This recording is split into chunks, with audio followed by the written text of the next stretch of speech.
কাবা শরীফের দরওয়াজা, এটাকে মুলতাজিম বলা হয়। রাসূলুল্লাহ বলেছেন, এখানে দাঁড়িয়ে আমি এমন কোন দোয়া করি নাই যা কবুল হয় নাই। সৌদি গভর্নমেন্ট এই দরজাটা তৈরি করেছেন 22 মণ সোনা দিয়া। 22 কেজি না, 22 মণ সোনা দিয়ে তৈরি করেছে। আল্লাহ আমাকে এত সোনা দিছে, আল্লাহর ঘরের দরজাটা সোনা দিয়ে বানাই দিয়ে। আমি প্রথম কাঠের দরজা দেখেছি এই বাংলাদেশ যখন স্বাধীন হয়। স্বাধীন বাংলাদেশের প্রথম হজ আল্লাহ আমাকে করাইছেন। প্লেনের ভাড়া ছিল 4733 টাকা। এখন এরকম ভাড়া হলে তো 14 গোষ্ঠী হজ করন যাইত, রিকশাওয়ালারা হজ করতে পারত। তো আল্লাহ রাব্বুল আলামিনের ঘরের মধ্যে প্রবেশের একটা মনস্কামনা আমার ছিল দীর্ঘদিনের।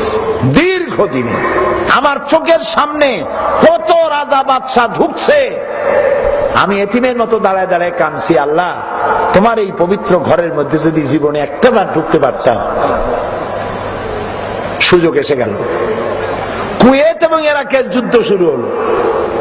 সেই যুদ্ধ মীমাংসার জন্য একটা মিটিং হলো সৌদি আরবে। বাদশাহ ফাহাদ সারা পৃথিবীর 400 স্কলারকে দাওয়াত দিলেন, বাংলাদেশ থেকে 6 জনকে দাওয়াত দিলেন। তার মধ্যে আমার মতো একজন অযোগ্য লোক দাওয়াত পেয়ে বসলো, ভুলে ভুলে না কেমনে আল্লাহ জানে।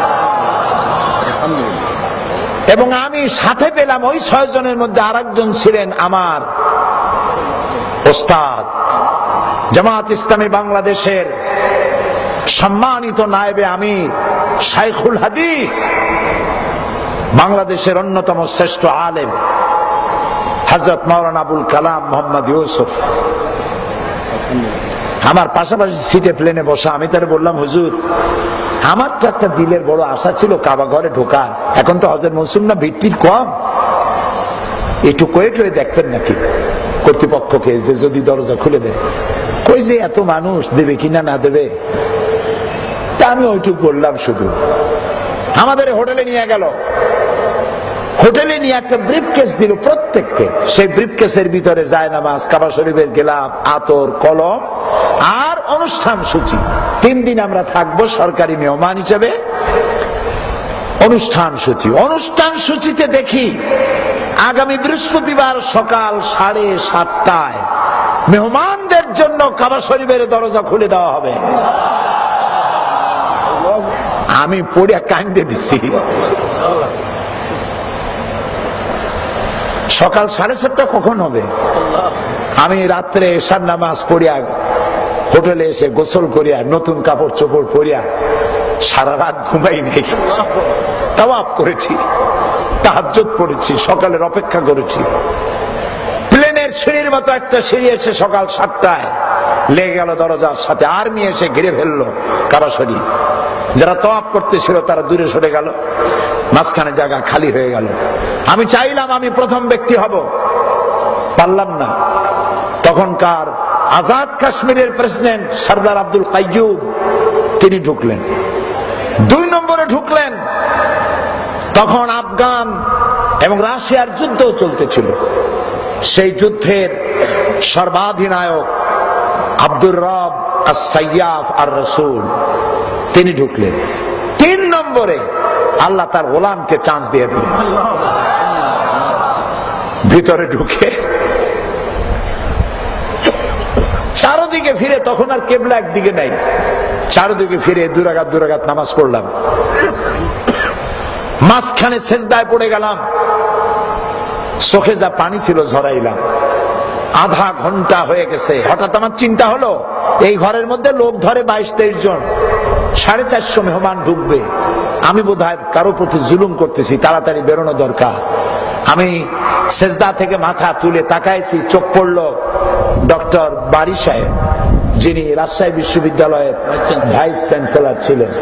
বুড়া মানুষ, দাড়িগুলা সাদা, দাড়ি ভিজা ভিজা পানি পড়তেছে। আমারে তিনি দেখাইলেন দরজার দিকে। দরজাটা ভিতরে খোলে, বাইরে খোলে না। উনি আমার যে জায়গাটা দেখালেন, দেখলাম সেখানে লেখা আছে ওয়াকালা রাব্বুকুম উদউনি আস্তাজিব লাকুম। তোমার রব তোমাকে বলছে আমারে ডাকো, আমি ডাকের সাড়া দেব। আবার কান্নাম, বললাম আয় আমার রব, আমি প্রাণ ভরে তোমাকে ডেকেছি, তুমি সাড়া দাও। ওই আয়াতের নিচেই সূরা কুরাইশ লেখা, যেটা আমি বলতে চাই, যেটা বলতে গিয়ে দূর এসেছি, ওই আয়াতের নিচেই সূরা কুরাইশ লেখা। আল্লাহ তাআলা বলছেন ফালইয়াবুদু রাব্ব হাযাল বাইত আল্লাযী আত'আমাহুম মিন জু'in ওয়া আমানাহুম মিন খাউফ। আমার কাছে মনে হলো যেন আল্লাহ নিজে কুরাইশদের হাত ধরে বলতেছেন, কুরাইশরা শীতে এবং গ্রীষ্মে বিপদে থেকে যদি বাঁচতে চাও, চোর ডাকাতের হাত থেকে যদি রক্ষা পেতে চাও, শান্তি পেতে চাও, মুক্তি পেতে চাও, স্বস্তি পেতে চাও, তাহলে ফালইয়াবুদু রাব্ব হাযাল বাইত, এই ঘরের মালিকের ইবাদত করো। কোন ঘর? কোন ঘর? আল্লাহর ঘর। এই ঘরের মালিকের ইবাদত করলে কি হবে? ওই যে কোরআনের এক আয়াতের ব্যাখ্যা আর এক আয়াত। এই ঘরের মালিকের ইবাদত করলে কি হবে? আল্লাহ বলতেছেন আল্লাযী আত'আমাহুম মিন জু'in ওয়া আমানাহুম মিন খাউফ। এই ঘরের মালিকের ইবাদত করলে তিনি তোমাদেরকে ক্ষুধার সময় খাবার দিবেন আর ভীতির সময় নিরাপত্তা প্রদান করবেন।